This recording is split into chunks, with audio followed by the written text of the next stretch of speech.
Hola, ¿qué tal? Me da mucho gusto saludarles nuevamente aquí desde Hablando Claro.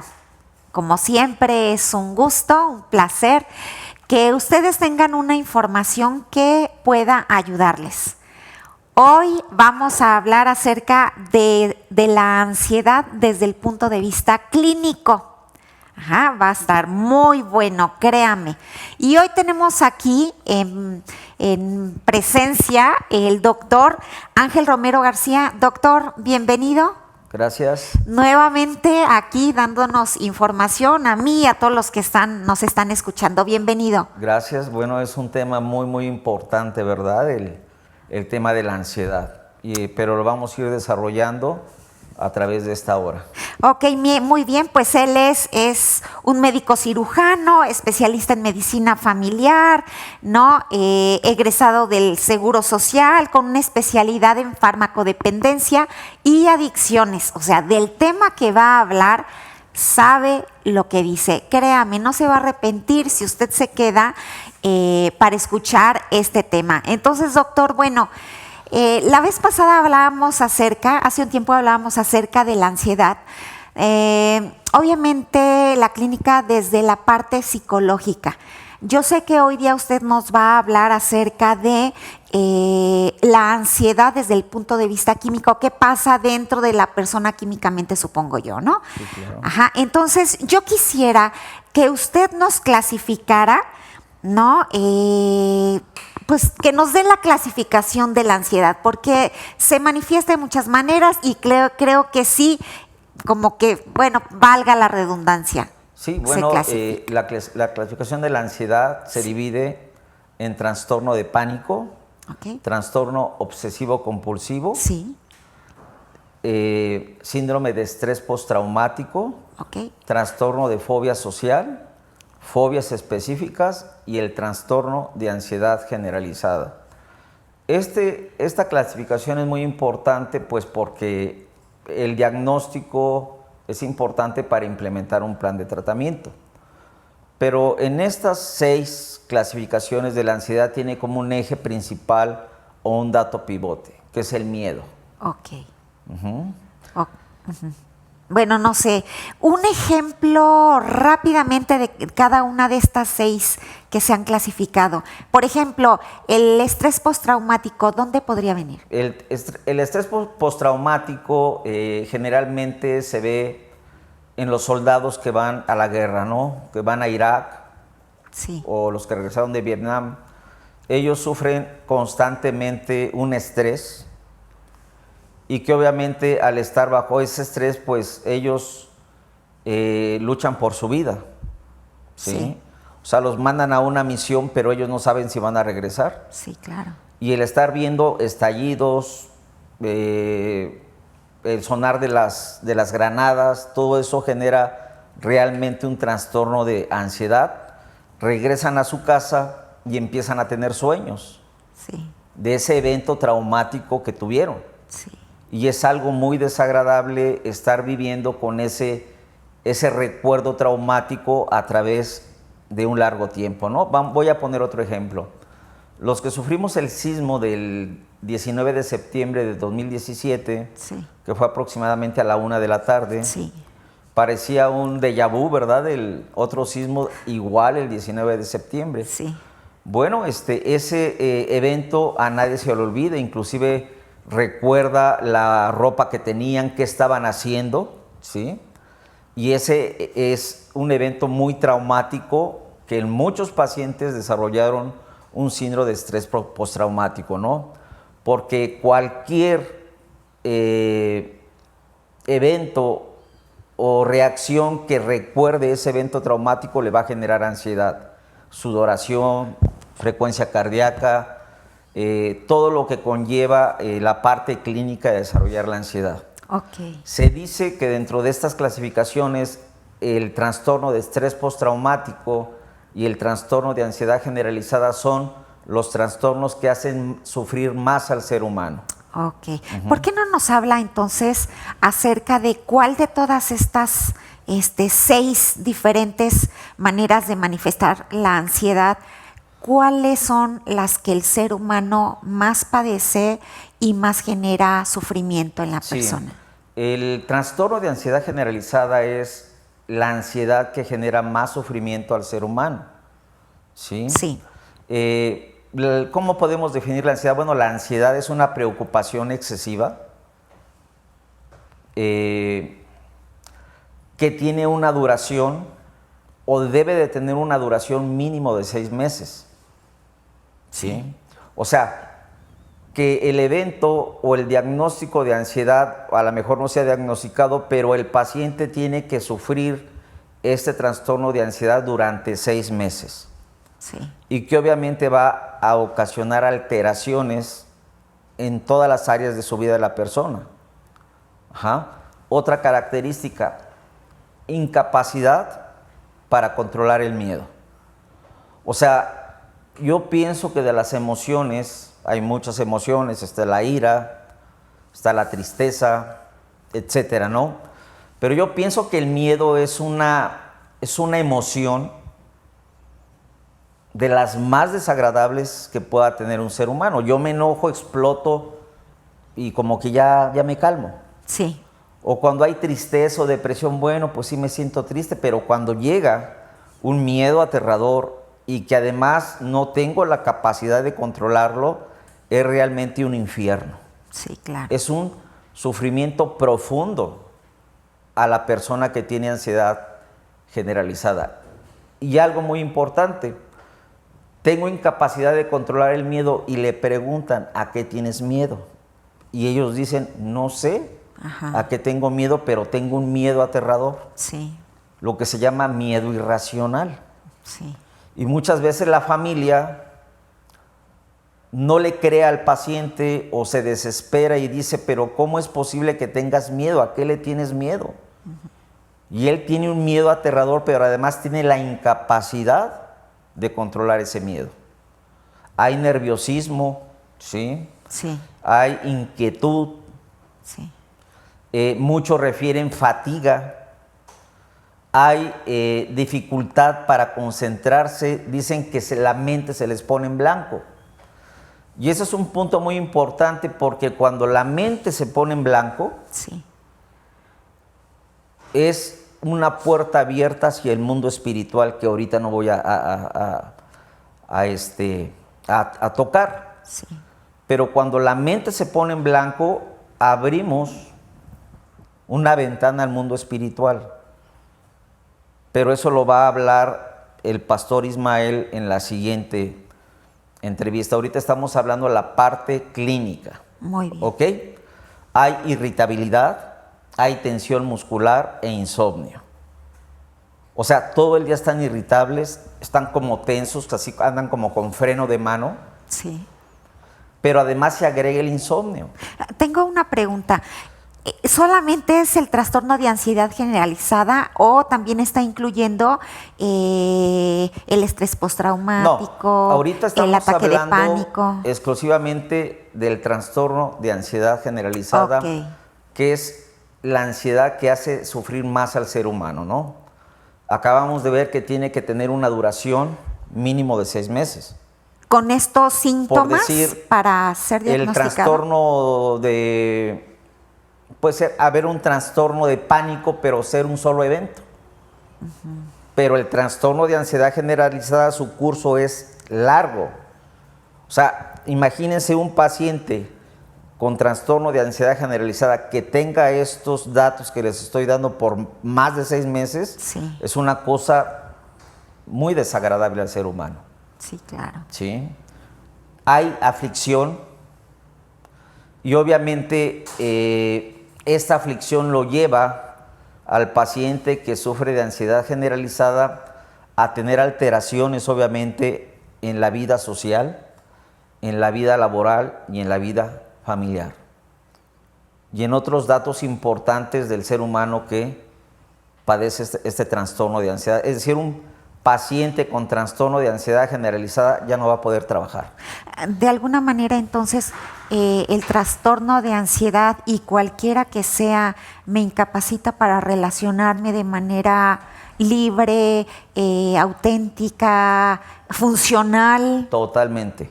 Un paciente con trastorno de ansiedad generalizada es incapaz de llevar una vida social adecuada, de llevar una vida familiar adecuada y de llevar una vida laboral adecuada. Y esto es común en una pareja. A ver, O sea, háblenos. un paciente con trastorno de ansiedad generalizada va a lastimar a su esposa. Esposa, esposo. Esposa o esposo. Ajá. ¿Sí? Sí. Solamente la esposa o el esposo sabe realmente de esta despiadada enfermedad que se llama trastorno de ansiedad generalizada. Las personas que no están en contacto con un paciente con trastorno de ansiedad generalizada le dicen, pues ¿cómo crees? Estás mal, todo te espanta. O échale ganas. O échale ganas, el famoso échale ganas, ¿no? Y muchas veces ese paciente les cae mal o no hay empatía con las demás personas normales. Claro. Porque ya va a llegar otra vez con sus achaques, con sus enfermedades. Con sus miedos. Con sus miedos, ¿no? O sea, Sí. pero realmente es porque hay ignorancia. Sí. O sea, ¿cuál es el curso clínico de esta enfermedad? Bueno, esta enfermedad es larga, ¿sí? Y muchas veces puede tener una duración de 20 años. O sea, imagínese un trastorno de ansiedad que dure 20 años o más. Claro. Estamos hablando de un problema de salud pública, ¿sí? Ahora, el trastorno de ansiedad generalizada se hace evidente al final de la adolescencia o al principio de la adultez. Es cuando ya empezamos a ver cosas anormales en ese paciente. Se dice que la mujer en estado productivo son más susceptibles a desarrollar el trastorno de ansiedad generalizada 3 veces más que el hombre. Ajá. Porque a lo mejor la mujer es más emocional, Sí. Ajá. ¿sí? Por cuestiones hormonales, pero la mujer es más susceptible a desarrollar esta enfermedad que el hombre hasta 3 veces más. Ok. Ajá. Ahora, se estima que en México hay 14.3% de ciudadanos que padecen ese trastorno de ansiedad generalizada, que es altísimo.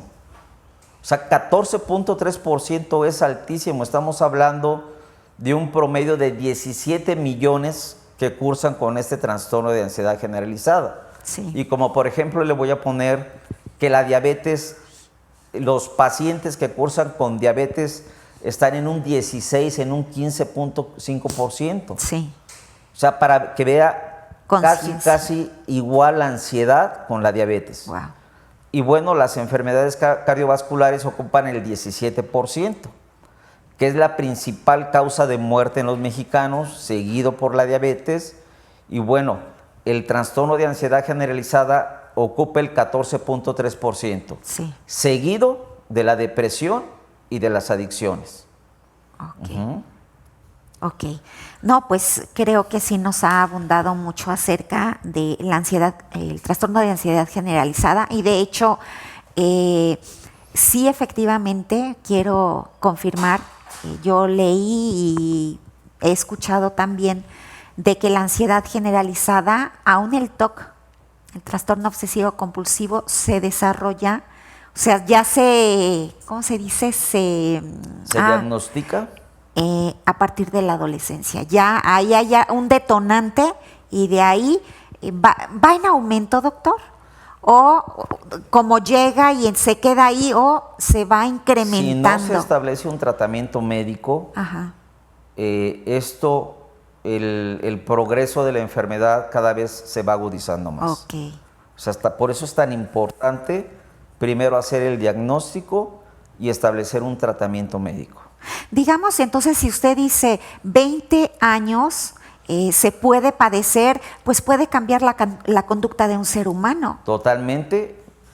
Un paciente con trastorno de ansiedad generalizada, si suspende la medicación, puede tener una recaída. Ajá. ¿Sí? Ok. Sí. Ahora, ¿es normal que los seres humanos sintamos o presentemos ansiedad en algún momento de nuestra vida? Claro, la ansiedad es una emoción que todos conocemos y se puede manifestar ante la proximidad inmediata de un evento trascendente de nuestra vida. Como por decir, cuando yo voy a realizar un examen, siento ese como latido cardíaco, esa frecuencia cardíaca que se está elevando, se me abren las pupilas, mi respiración se empieza a elevar, ¿sí?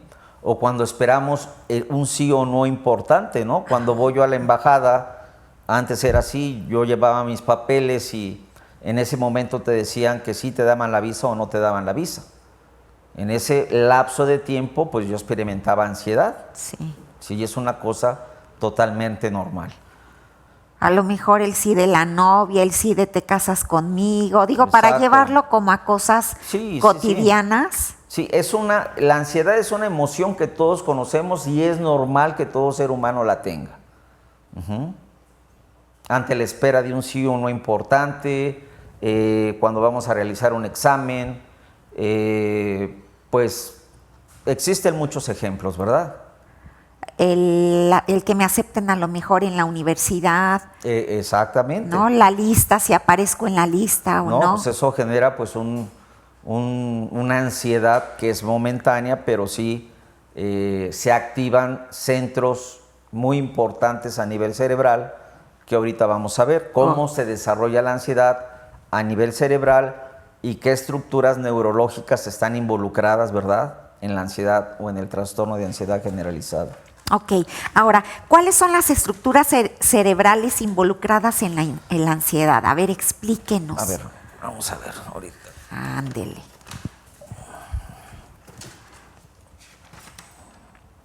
Definitivamente que el cerebro no es la máquina fundamental. Antes de llegar a esa pregunta muy importante, tenemos que recalcar que también la ansiedad puede desarrollarse como componente de alguna enfermedad. A ver, ¿sí? Explíquenos. Por decir, un paciente con hipotiroidismo puede generar ansiedad, o con hipertiroidismo, ¿no? Hay una enfermedad de base, una enfermedad orgánica que genera la ansiedad, ¿no? Ajá. Por eso cuando un paciente llega a la consulta se le tienen que hacer estudios generales, y un estudio muy importante es valorar la tiroides. La tiroides es un órgano que está estrechamente relacionado con las emociones que pasan a nivel de la corteza frontal. Ok. ¿Sí? Ok. Ahora, hay que ver, esto es normal en todo ser humano, no hemos hablado ahorita de patología. Ok. Cuando la ansiedad es moderada, es directamente proporcional al efecto que produce esa ansiedad. ¿Sí me explico? Por decir, ¿cuándo es anormal? Bueno, cuando el efecto que produce esa ansiedad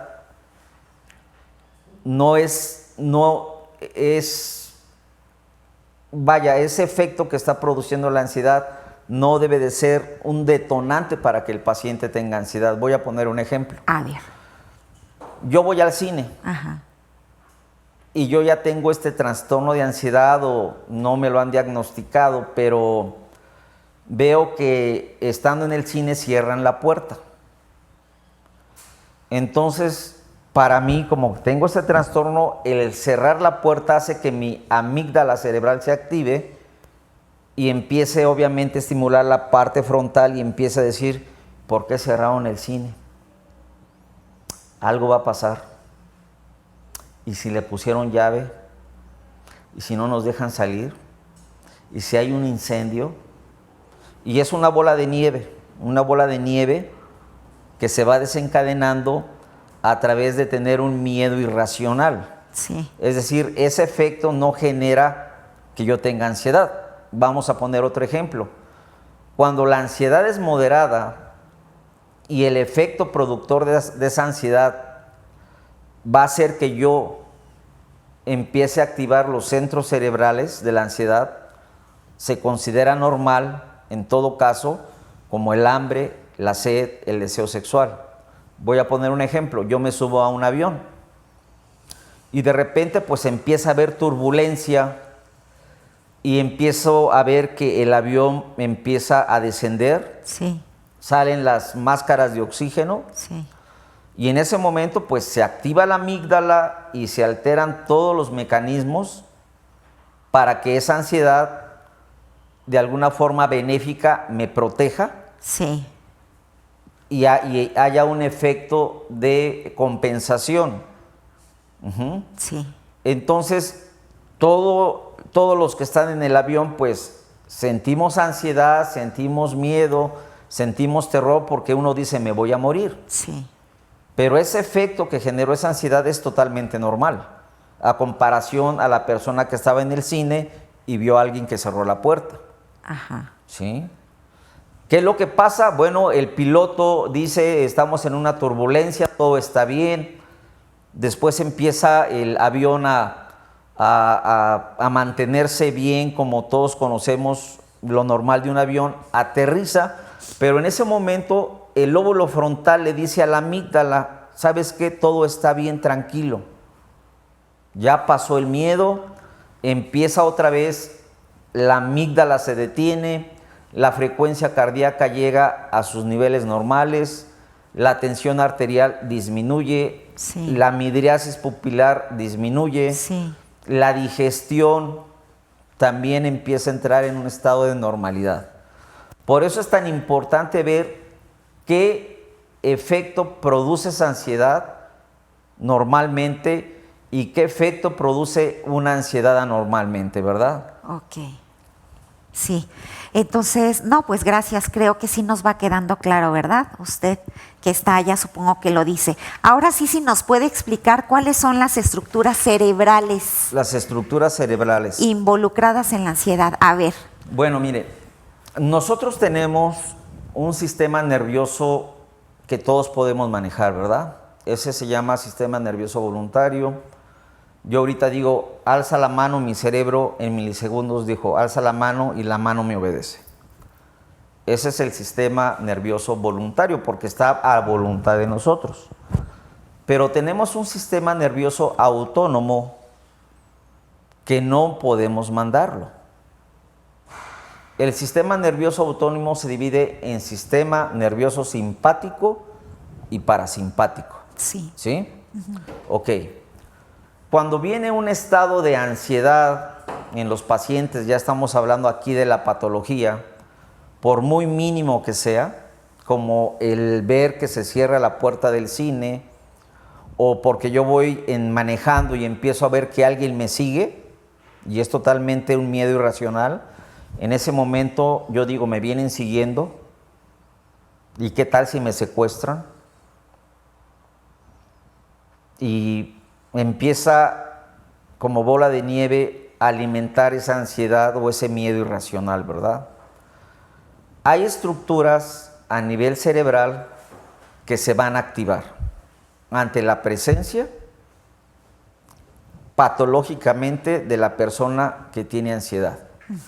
¿Cuál es la estructura o el botón de alarma que todo ser humano tiene cuando tenemos una ansiedad? Se llama la amígdala cerebral, que está en el sistema límbico y que tiene el tamaño de una almendra. Cuando hay un evento que desencadene esa ansiedad, la amígdala se activa. Y es un botón de alarma porque la amígdala estimula al hipocampo, estimula al hipotálamo, estimula al tálamo y estimula a la corteza prefrontal. Estimula al locus coeruleus. El locus coeruleus está casi en la parte pegado al cerebelo para secretar norepinefrina y empiece a generar taquicardia, aumento de la frecuencia cardíaca. Y este sistema nervioso simpático, que no es tan simpático, Ajá. ¿verdad? Genera alteraciones fisiológicas para atender ante la demanda de ese trastorno de ansiedad. ¿Cómo se manifiesta? Bueno, en ese momento, en milisegundos, cuando yo empiezo a tener ansiedad, hay aumento de la frecuencia cardíaca, aumento de la frecuencia respiratoria, ¿sí? En muchos hay elevación de la tensión arterial, hay midriasis para poder ver mejor, hay tensión muscular. Sí. O sea, el cerebro manda estas señales para que el cuerpo esté preparado para una lucha y una huida. Ajá. ¿Sí me explico? Sí. Ahora, eso es lo normal. ¿Qué pasa si la ansiedad se presenta cuando no es invitada? O sea, cuando se puede alterar o se altera la amígdala, que tiene mucha relación con el hipocampo. El hipocampo es una estructura clave en la memoria. Es como el procesador de la memoria de todo el cerebro. Sin hipocampo no habría ni memoria antigua ni memoria reciente. ¿A qué se refiere cuando dice no habría memoria? ¿A eventos pasados? A eventos pasados y a eventos a corto plazo. O sea, el hipocampo es una estructura clave para la memoria. Todo evento traumático o todo evento de ansiedad o de miedo lo va a grabar el hipocampo. ¿Sí? El hipocampo tiene una estrecha relación con la amígdala cerebral. Voy a tratar de dibujar un cerebro, no soy buen dibujante. Ok. Pero bueno, vamos a suponer que ese es el tallo cerebral, una parte importantísima.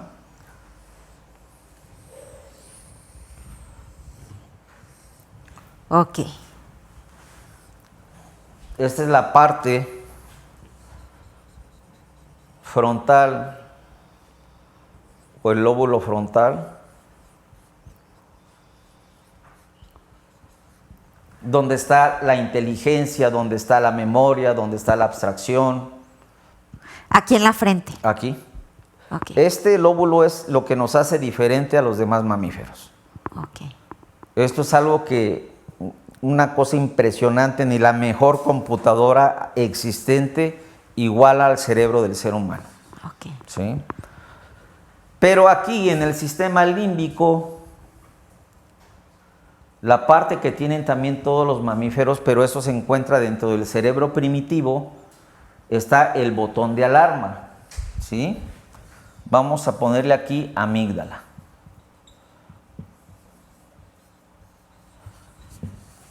La amígdala cerebral es una estructura clave para que el paciente tenga ansiedad, sea patológica o no patológica. Es el botón de alarma. Hay un peligro, en ese momento se activa la amígdala cerebral.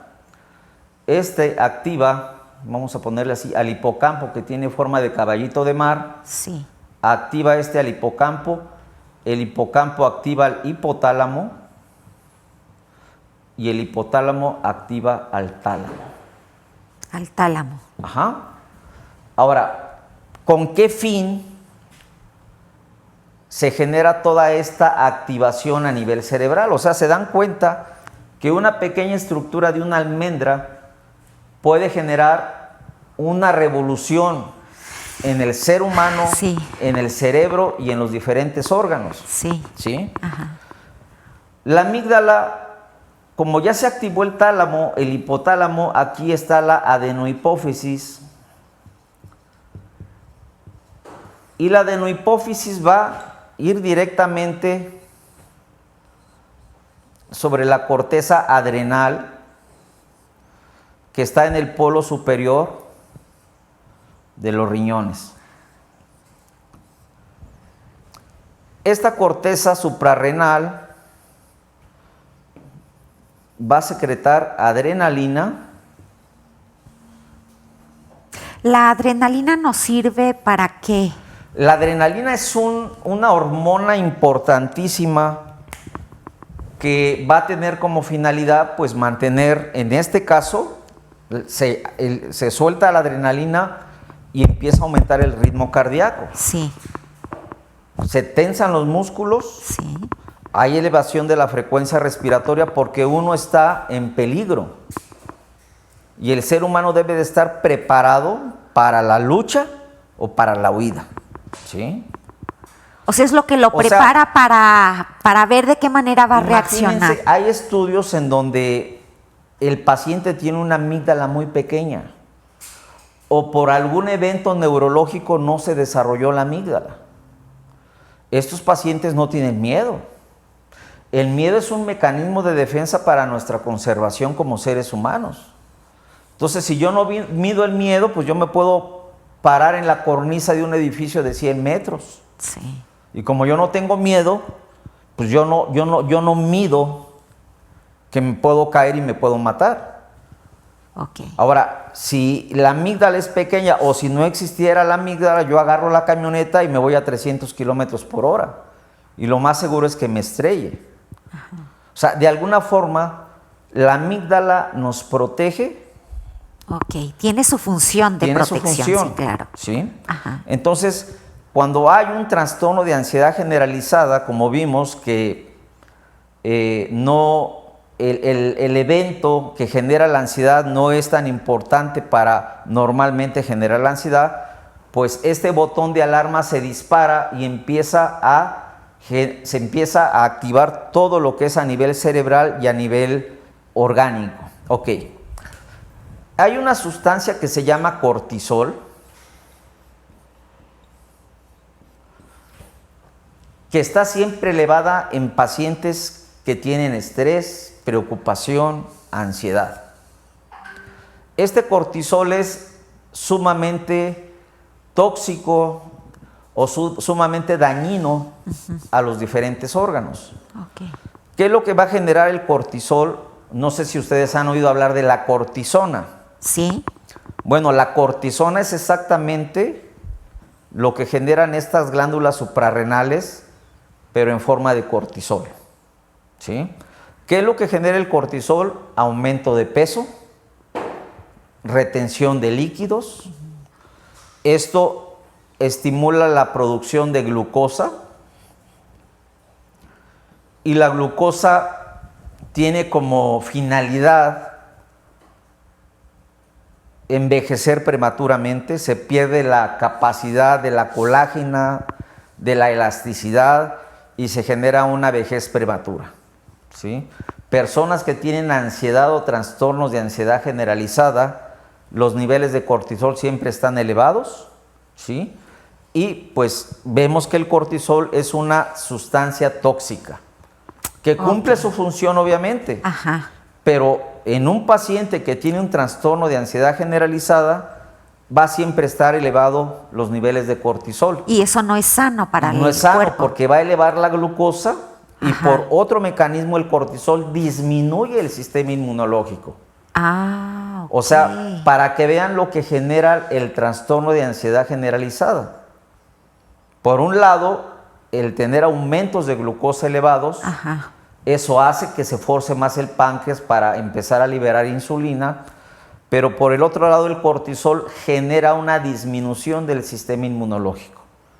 Entonces es evidente que un paciente que tenga trastorno de ansiedad, pues difícilmente o fácilmente se infecte de gripe común, de diarreas, muchos se sienten cansados, fatigados, ¿sí? Uh-huh. Y todo es por elevación de estas hormonas que no se deberían elevar ante ese efecto o ante ese estímulo que está provocando la ansiedad. Ahora, una pregunta, como se desarrolla, sube la glucosa en el cuerpo, ¿qué puede afectar? Bueno, la glucosa, como ya dije, es una sustancia que daña la célula, oxida la célula, genera vejez prematura. Okay. En una persona normal, obviamente, sube el cortisol, sube la glucosa, pero tengo un páncreas normal. Pero ahí estoy forzando el páncreas para empezar a aumentar cantidades de insulina. Okay. Uh-huh. Entonces se ve que en un paciente con trastorno de ansiedad generalizada tienden a tener un estado de prediabetes.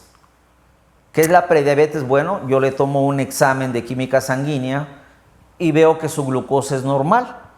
Pero si le tomo una hemoglobina glucosilada va a estar en un rango elevado que dice en pacientes diabéticos controlados. Significa que este paciente tiene una prediabetes generado por la ansiedad generalizada. ¡Ay, qué interesante! ¡Wow! Ok. Sí, doctor. Ahora, ¿por qué no nos explica también la vía GABAérgica en el desarrollo de la ansiedad. El sistema GABA es realmente lo que pasa en la neurona en un paciente con ansiedad generalizada. O sea, ¿qué es lo que pasa? Pero vamos a ver primero la normalidad. Nosotros somos una pila grandota, pero no nos recargamos. O sea, nosotros funcionamos con cationes y aniones que vienen a fungir la acción de una pila. Sí. El órgano más electrificado que tenemos es el cerebro. El segundo es el corazón. Si no hubiera electricidad a nivel cerebral, no hubiera nada. Por eso cuando hay muerte cerebral, lo que hacen es meter una máquina y ver si ya no hay un registro del potencial de acción o un registro eléctrico cerebral. Sí. Y es cuando le dicen, tiene muerte cerebral. ¿Ok? Entonces, hay una neurona, este es el sistema GABA o ácido gamma-aminobutírico. Este neurotransmisor es el principal inhibidor de la neurona, o vamos a decirlo así, el principal tranquilizante de la neurona. Ok. Ajá.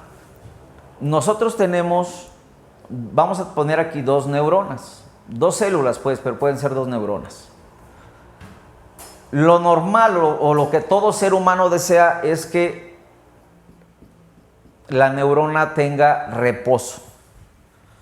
Esto es reposo. Y cuando hay cargas positivas dentro de la célula es una neurona que está activa. Ajá. Ok. Ahora, ¿cómo vamos a entender esto, verdad?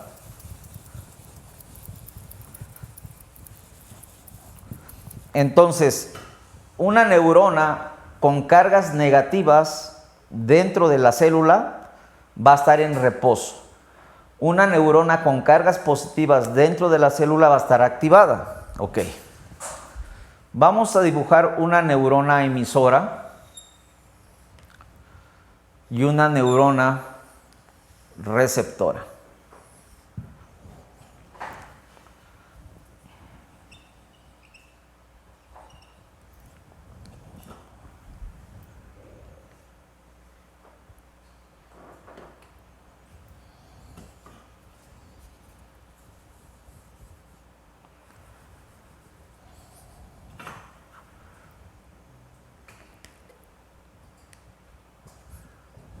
Ok, ya vimos que la amígdala es el botón de alarma, lo que va a generar o que va a desencadenar toda esa cuestión química y orgánica que nos va a preparar para la lucha y la huida. O bien, en pacientes con ansiedad generalizada se activa sin tener un evento normal que pueda desencadenar que se active esa amígdala. Sí. O sea, son miedos irracionales o miedos patológicos. Pero ¿qué pasa en una persona con el trastorno de ansiedad generalizada? Bueno, llega aquí un evento irracional, ¿verdad? Para una persona con ansiedad generalizada.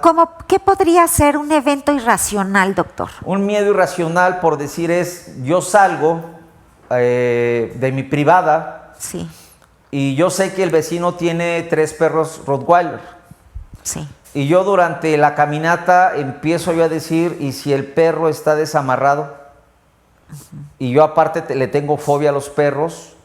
En ese momento yo empiezo a sentir miedo, pánico, terror. Sí. Pero además tengo la incapacidad de detener ese miedo. Y yo empiezo como una bola de nieve, porque eso se integra en la parte del lóbulo frontal. Y yo digo, bueno, y si no está amarrado o si no está el dueño, me va a morder. Y en ese momento pues empiezan a liberar todas las hormonas, se activó ya la amígdala cerebral, ya estimuló al hipocampo, ya se estimuló al tálamo, al hipotálamo, ya se liberaron todas las hormonas que están involucradas en el desarrollo de la ansiedad, como es la adrenalina, la noradrenalina, el cortisol, etcétera, ¿no? Sí. Ok. Aquí hay un evento muy importante y el ácido gamma-aminobutírico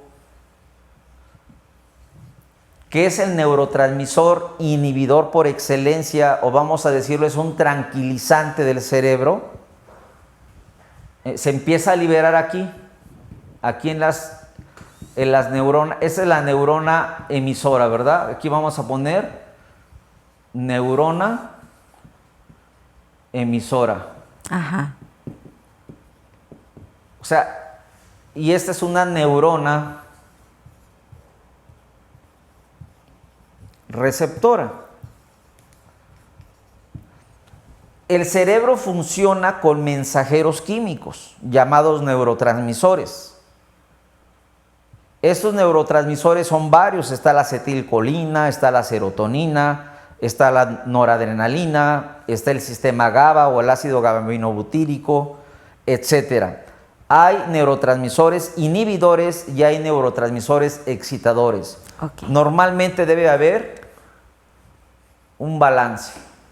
Okay. Siempre debe haber un balance. ¿Ok? Y viene un evento y aquí se tiene que liberar en este espacio intersináptico el neurotransmisor tranquilizante que se llama GABA. Ajá. Que el evento no es racional, o sea, es un pensamiento irracional, Es usted un lo acaba de decir. pensamiento Que irracional. igual y no es Sí. una realidad. ¿Ok? Pero este GABA tiene un receptor A y un receptor B. Ujú. Cuando se une al receptor A, este sistema GABA, aquí se abre un canal iónico, se llama así, canal iónico de cloro.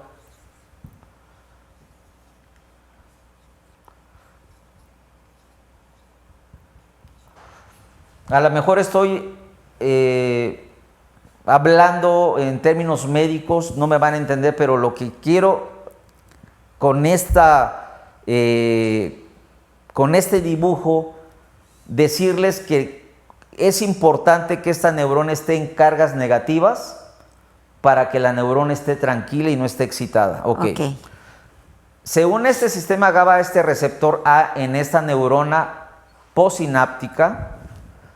Aquí esto hace que se abran los canales de cloro.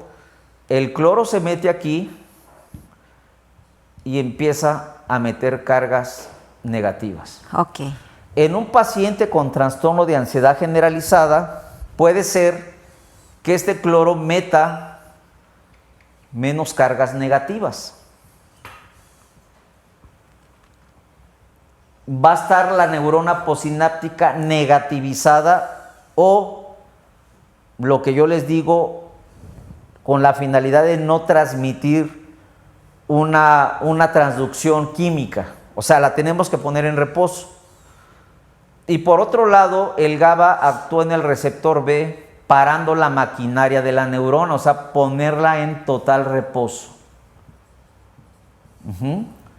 De tal forma que el objetivo del neurotransmisor GABA es que esta neurona postsináptica esté en cargas negativas para que esta neurona no transmita mensajes a otra neurona. Con esto vamos a tener un estado de reposo. ¿Sí? Ok. Ahora, una cosa bien importante: todas las benzodiazepinas, son fármacos que se usan para el tratamiento de la ansiedad. Y hay muchos. Está el diazepam, está el alprazolam, está, bueno, una serie de medicamentos ansiolíticos. Ok. ¿Qué efecto va a tener aquí las benzodiazepinas? Bueno, se van a unir cuando aquí ya hay presencia de GABA aquí en el espacio intersináptico. Se libera la benzodiazepina y se une aquí al receptor A. ¿Qué efecto va a tener la benzodiazepina? Si normalmente con el efecto del GABA se abren 3 canales de cloro, con el efecto del GABA se van a abrir 8 canales de cloro. metiendo mucho más cargas negativas, muchas cargas negativas por el efecto de este fármaco que se llama benzodiazepina. Ok. Muchas cargas negativas, y eso va a generar un total reposo. Ok. Por eso, un paciente que llegue al consultorio con taquicardias, me falta el aire, me voy a morir, algo va a pasar, Sí. se le suministra una benzodiazepina vía oral y el efecto lo alcanzamos a los 8 minutos. Ok. A los 8 minutos, el efecto de esta benzodiazepina va a ser negativizar la neurona y la va a poner en reposo. Ok. O sea, la va a tranquilizar Su nivel de ansiedad baja. totalmente, pero se le quita de ya. Ok. ¿Sí? Ahora, muchos dicen, doctor, pero las benzodiazepinas generan adicción. Generan adicción. Eso es sin duda. Ok. Pero a las dosis recomendadas por el profesional no van a requerir que se genere una adicción o una tolerancia. Ahora, actualmente existe una gama de fármacos que no son precisamente benzodiazepinas y que son fármacos. Tenemos una batería de muchos fármacos que van a negativizar esa neurona posináptica sin necesidad de que sea una benzodiazepina. Es decir, un fármaco no adictivo. Ok. Y que hay varios. ¿Sí? Ahora, en este receptor B actúan todos los anticonvulsivantes. ¿Qué hace el anticonvulsivante? Bueno, parar la maquinaria de la neurona para que no haya disritmias o que se vaya a generar un foco epileptógeno, Ok. porque puede producir cortocircuitos cerebrales. Entonces, se puede usar la combinación de una benzodiazepina con un anticonvulsivante para frenar tanto, meter cargas negativas aquí, pero también de alguna forma parar la actividad de la neurona o la maquinaria de la neurona. De esta forma, el paciente que llega con ansiedad al segundo día dice, me siento de maravilla, ya no tengo ansiedad. Ok. ¿Sí? Ya no tengo ansiedad. Pero es una línea muy delgada, y eso lo quiero poner bien claro. Ajá. Una línea muy delgada entre decir, ok, tú tenías un trastorno mental que se llamaba ansiedad, pero te dio un químico que alteró de alguna forma la neurona para que tú ya no tengas ansiedad.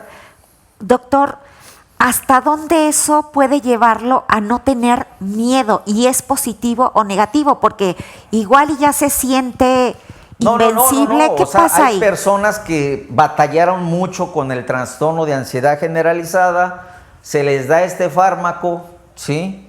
Y ahora se sienten Superman, se sienten He-Man, sienten que la vida la tienen resuelta, todo es jijiji, todo es jojojo, y realmente hay que ver la causa que está generando esa ansiedad, que eso se ve a nivel psicoterapéutico. Ok. O sea, es la primera línea de tratamiento de un paciente de adicción generalizada, obviamente es el fármaco. Pero tiene que ir acompañado de una terapia psicoterapéutica para buscar qué es lo que le ha generado la ansiedad a ese ser humano durante mucho tiempo. Ok. Y qué bueno que el psiquiatra o que el psicólogo sea cristiano. O sea, es una cosa, sería una gran bendición que el psiquiatra o el psicólogo tuviera principios espirituales o conociera de la Biblia. Porque existe una línea muy invisible, Sí. en donde puede pasar rápidamente de una normalidad a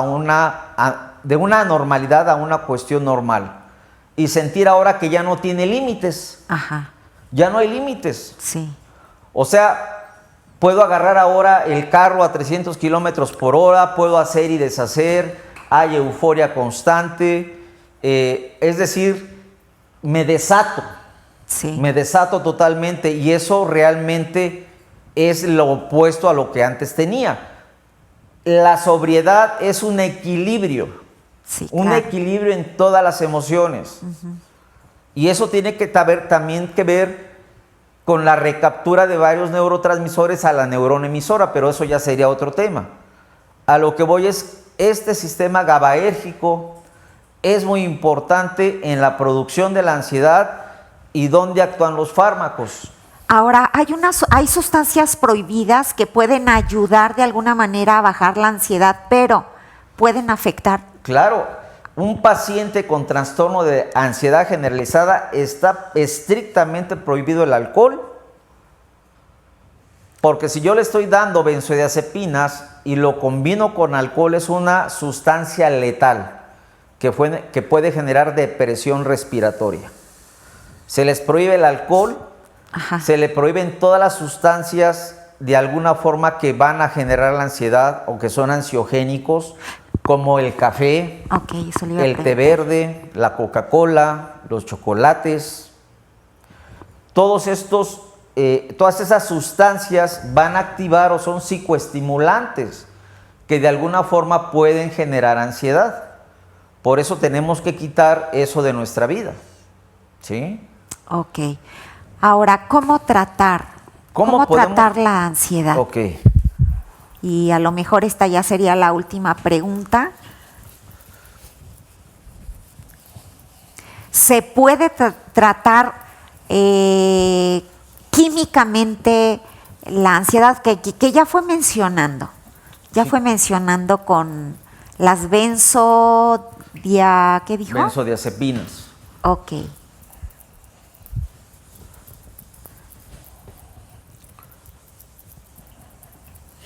Pues como usted puede ver, es interesante conocer qué es lo que pasa químicamente dentro de nosotros.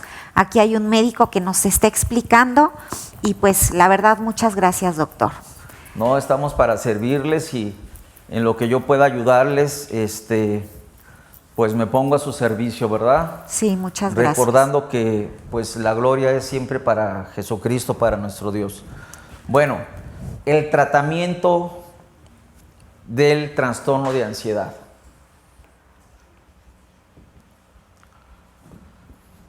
En 1959 se sintetiza el diazepam. El diazepam es para dormir, ¿no, doctor? ¿O Todos para los bajar? ansiolíticos tienen, las benzodiazepinas tienen un efecto ansiolítico, Ok. relajante muscular Ok. e inductores del sueño. Ok. Pero obviamente vamos a buscar un fármaco que solamente me quite la ansiedad y que de alguna forma pueda relajarme muscularmente sin necesidad de que el paciente ande dormido. Ok, ¿Sí? sí, importante. ¿Cuál es el primer paso para tratar a un paciente con ansiedad? Usted decía la cuestión química y efectivamente. Número 1 están las benzodiazepinas, como herramienta de primera elección para tratar el trastorno de ansiedad generalizada, ya lo expliqué, para meter cargas negativas a la neurona y que no haya transmisión de una neurona a la otra, ponerla en reposo. Segundo es los estimuladores, los moduladores del estado de ánimo. Los moduladores del estado de ánimo. Y número 3, psicoterapia. ¿Sí? Ok. Eso es básicamente el plan de tratamiento de un paciente con trastorno de ansiedad generalizada y como 4, pues la prohibición de todos los psicoestimulantes como el café, el alcohol, los chocolates. Ok. Y pues cuando estaba hace rato, una de las características del paciente con ansiedad generalizada es dificultad para concentrarse y muchos dicen, pongo mi mente en blanco. Sí. Y cuando un ser humano dice, pongo mi mente en blanco, nosotros que conocemos del mundo espiritual, que es tan real o más real que el físico, el paciente que pone la mente en blanco es un blanco perfecto para Satanás. Por eso esta ansiedad o la ansiedad también tiene un origen de de carácter espiritual. Así es. Totalmente. Así es. De carácter espiritual. Y una persona con ansiedad generalizada, cuando tiene un nuevo nacimiento espiritual, en agua y en espíritu, esa persona se le quita la ansiedad. Porque el espíritu gobierna al cuerpo. ¿Sí? Sí. Y el cuerpo pues gobierna las emociones, pero el espíritu lo tenemos que tener aquí elevado. ¿Sí? Que ese tema lo vamos a tratar más adelante, pero Sí. es fundamental también. Espérelo, lo vamos a tocar. Ok, entonces, a ver, para cerrar, entonces, ¿se trata de esta manera, doctor? De esa manera se trata un paciente con ansiedad. Pero obviamente hay que hacerle algunos estudios, supongo. Claro. O sea, no es nada más, a ver, es esto, te doy el medicamento. El estudio fundamental aquí es obviamente un perfil tiroideo, una química de 24 elementos. Sí. Si es posible, se le hace un mapeo cerebral y un electroencefalograma Ok. para ver precisamente la actividad eléctrica del cerebro. Pero antes de que se haga eso, tenemos que iniciar de ya el tratamiento. Ok. Es muy desagradable, es un infierno, es un sufrimiento para el paciente que tiene este trastorno. Sí, sin duda. No sé si quisiera terminar con algo, algunas palabras finales, Sí, doctor. quiero, ¿Qué recomendaciones daría Ajá. a algunas personas que a lo mejor están viviendo? Porque con lo de la pandemia creo que la ansiedad supera a lo mejor las muertes de Sí, lo o que nos sea, de mencionaba. alguna forma lo que ha venido produciendo la pandemia es un miedo. Es un miedo, obviamente, para las personas que son normales, pues eso no genera un trastorno de ansiedad, pero para las personas que están predispuestas o que ya tienen este trastorno, pues se agudiza muchísimo, ¿no? Así es. Miedo al contagio, el estar confinados en la casa, el no salir, también eso genera ansiedad, el no poder hacer ejercicio, que es otro dato importante en el tratamiento de la ansiedad, la meditación en Dios, el ejercicio. Sí. Todas estas actividades pues de alguna forma aminoran los síntomas clínicos de la ansiedad. Ok. Y a través de la pandemia, pues si estoy confinado, si no puedo salir, pues se agudiza el trastorno de la ansiedad. Y si de alguna forma no tengo recursos económicos o mi situación financiera está desequilibrada, pues hay más ansiedad, ¿verdad? Sí.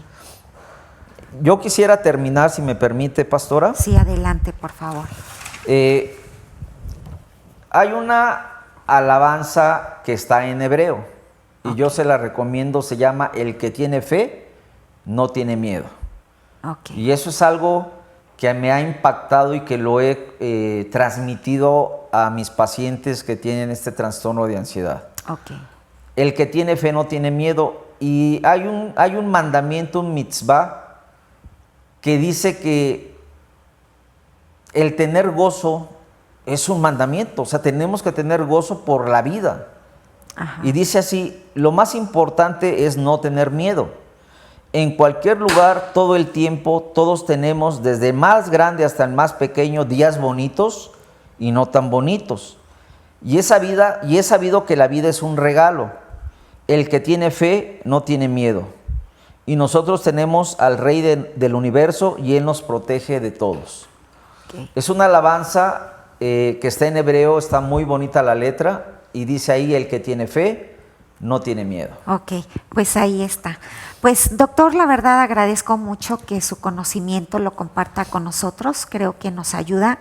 Ya como dijimos anteriormente, ya vimos la parte psicológica como primer plática, ahorita la clínica y sin duda, como usted mencionaba, también la parte espiritual. Le agradezco su presencia aquí en el programa. No, gracias. Para mí es un honor, ¿verdad?, el poder estar transmitiendo este conocimiento por la gracia de Dios. Gracias por la invitación, pastora. Gracias. Y pues, ¿cuál es el objetivo? Pues dar a conocer, ¿verdad?, así es, estos trastornos, estas patologías, trastornos mentales que muchas veces hay ignorancia o desconocimiento. Así es. Pues gracias, doctor Ángel Romero García. Pues que Dios le bendiga, doctor. Gracias, pastor. Sí, y a ustedes también les agradecemos que nos haya pues dado esta oportunidad para compartir este conocimiento, ¿no? Que el doctor Ángel Romero compartió con nosotros. La próxima semana tendremos la ansiedad desde el punto de vista espiritual para tener pues esa parte equilibrada, lo psicológico, lo clínico y también la parte espiritual fundamental. Ahí también daremos algunas, pues algunas prácticas para que usted se ayude para trabajar esa parte si es que usted tiene ansiedad o vive con ansiedad. Lo cierto es que en Dios todos tenemos esperanza y con Dios podemos salir adelante. Amén. Pues no se desconecte porque estamos en Hablando Claro. Espérenos, próximo miércoles, 8 de la noche. Que Dios le bendiga. Hasta luego. Buenas noches. Buenas noches.